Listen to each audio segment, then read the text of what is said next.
Hi friends, welcome to Mahathi Sairam channel. ఈ రోజు నుంచి చిన్నారుల కోసం మళ్ళీ కథలు పెట్టడం మొదలు పెడుతున్నాను. ఈవేళ చెప్పే కథ ఏంటంటే సాధువు కల్పవృక్షం. ఒక సాధువు ప్రయాణమైపోతూ ఎండలో నడిచినందువల్ల అలసి ముచ్చెమట్లు పట్టి ఒక చెట్టు దగ్గర ఆగాడు. ఆగి కాసేపు ఇక్కడ విశ్రమించాలని ఆ చెట్టు నీడని కూర్చున్నాడు. కూర్చుని ఆ చెట్టు క్రింద ఎంతో చల్లగా ఉండటంతో ఇక్కడే కాసేపు పడుకుంటే బాగుండు అని అనుకున్నాడు. అనుకుని మరుక్షణమే అతనికి ఇక్కడ చక్కటి పానుకుంటే ఎంత బాగుండు, హాయిగా పడుకోవచ్చు అనుకుంటాడు.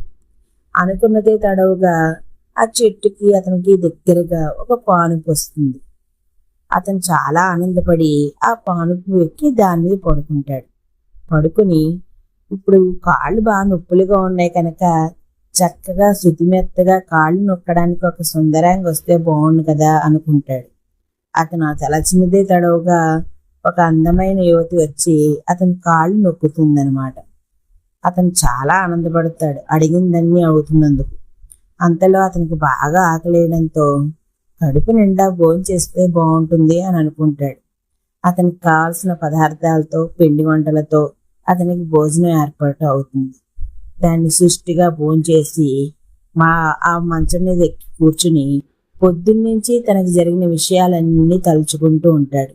తలుచుకొని చివరిన ఈ క్షణాన్ని ఏ పుల్లో వచ్చి నన్ను గాని కొరికి చంపేస్తే అని అనుకుంటాడు. అనుకున్న మరుక్షణమే పెద్ద పులి గాండ్రిస్తూ అతని మీదకు దూకి అతని పీక కొరికి అతన్ని చంపేస్తుంది. ఇక్కడ ఏమైంది? అతని మనసులో ఉన్న కోరికలన్నీ కూడా ఆ కల్పవృక్షం దగ్గర కోరుకోవడంతో తీరే. అప్పటిదాకా అన్ని మంచి ఆలోచనలతోనూ కోరుకున్నాడు కనుక అంతా సవ్యంగా జరిగింది. అతనిలో ఎప్పుడైతే భయము ఆందోళన వచ్చిందో అతని ఆలోచన గాడి తప్పింది. దాంతో అతను కోరుకున్నదేదో అదే జరిగింది. ఇది మన భక్తికి కూడా సంబంధించిన విషయమే. భగవంతుడు కల్పవృక్షం లాంటి వాడు. మనం భక్తి శ్రద్ధలతో కోరుకున్నంత కాలం మనకి సవ్యంగా చేస్తున్నంతసేపు మంచిగానే జరుగుతుంది. మన బుద్ధి ఎప్పుడైతే వక్రంగా మారిందో ఆయన చూసే తీరు కూడా వక్రంగానే మారుతుంది. అందుకని మన ఒళ్ళు మన దగ్గర పెట్టుకుని భక్తి శ్రద్ధలతో ఉండాలి. ఇది కథ సారాంశం. విన్నందుకు మీ అందరికీ ధన్యవాదాలు.